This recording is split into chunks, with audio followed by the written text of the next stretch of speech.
Alors, imaginons que l'on a ici une thérapeute, une coach, et qu'on a ici sa cliente. Sa cliente qui a un passé lourd, difficile, compliqué.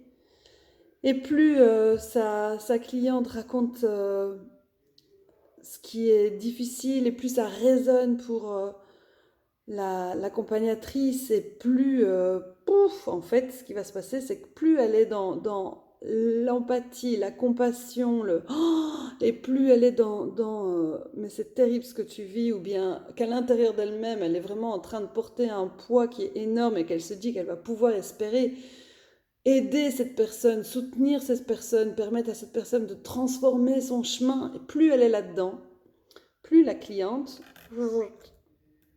hop, va être, va être alourdie. Alourdie. Ça va être lourd, lourd, lourd pour elle.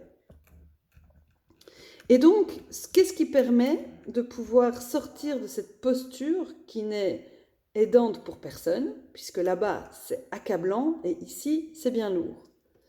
Eh bien, c'est reconnaître le destin de la cliente.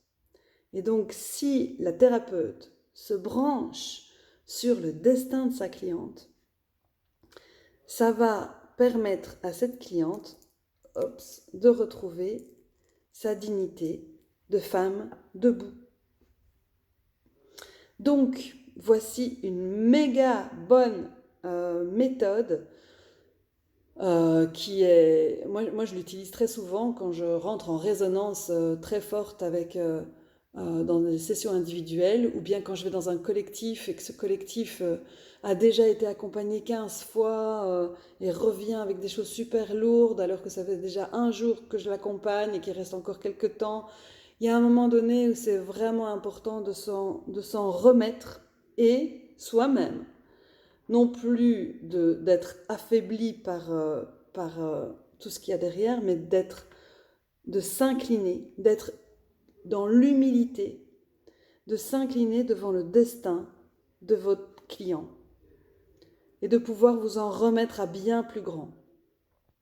Alors en constellation, on co-crée avec l'invisible et on ne maîtrise pas cet invisible. On ne connaît pas les conséquences de notre accompagnement. On a cette croyance que une constellation permet de revenir à une harmonie, à un équilibre dans le système. Par contre, cette harmonie et cet équilibre peut passer parfois par des phases qui sont plus douloureuses. Bon, c'est très peu fréquent. Moi, ça fait 6 ans que j'accompagne et que je vois surtout des conséquences qui sont plutôt positives. J'ai d'ailleurs sur ma chaîne YouTube une vidéo qui parle des conséquences néfastes. Ça a été quelque chose que j'ai traversé, travaillé. Mais ici, en tout cas, sentir qu'on co-crée avec l'invisible, en toute humilité, s'en remettre au destin, permet non seulement à la personne de pouvoir retrouver une posture digne où elle-même peut aller vers son destin, et permet à soi-même en tant que thérapeute, coach, consultant, de revenir dans de l'humilité et de voir que dans le système, c'est vachement utile. Une deuxième manière de pouvoir travailler sur sa posture, c'est de travailler avec les réappropriations. Alors, si je rejette quelque chose de ma posture de constellatrice, il est fort à parier qu'en fait, je joue ce jeu-là de manière inconsciente. Par exemple, si je déteste l'arrogance et que je rejette ça de mon système, eh bien, il y a certainement des espaces de ma vie où je vais être très arrogante, mais sans vraiment le réaliser, puisque je rejette ça et que je veux surtout pas l'être. Eh bien, je l'ai fait avec la destructrice. Donc, j'ai accompagné une cliente et à un moment donné, cette cliente, c'était en visio, était dans il y avait quelque chose de super dur qui était en train de se passer. Et j'étais j'étais hyper concentrée sur cette constellation et en même temps, il y a vraiment une part de moi qui était en train de se dire, mais qu'est-ce que tu es en train de foutre? Elle est à 900 km et t'es pas en train de l'aider, tu es en train de la détruire. Et donc, la constellation s'est très bien terminée, c'était vraiment un passage obligé, c'était une constellation très intense.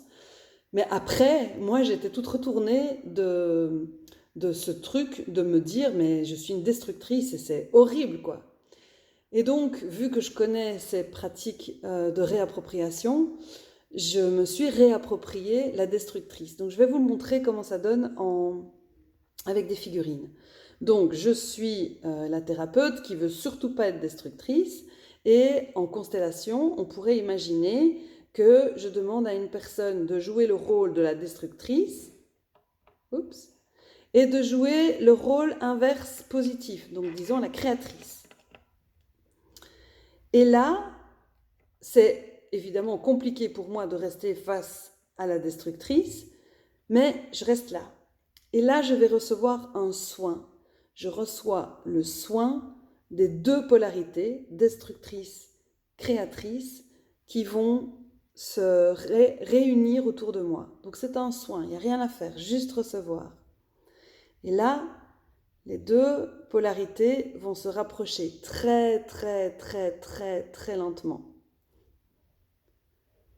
Moi, je respire, j'accueille, je reçois. Et quand les deux polarités sont l'une tout près de l'autre, elles vont se rejoindre. Donc minimum, c'est de se tenir les mains. Elles se rejoignent autour de moi. J'intègre dans mes cellules, elles reviennent à leur point fixe, enfin leur point de départ. Là, je me retourne de l'autre côté, et ceci, c'est un protocole de Bert Hellinger. Et pouf, elles reviennent à nouveau, et elles se réunissent autour de moi. Et puis, elles reviennent. Et là, je rajoute un petit truc de Peter Koenig sur les réappropriations.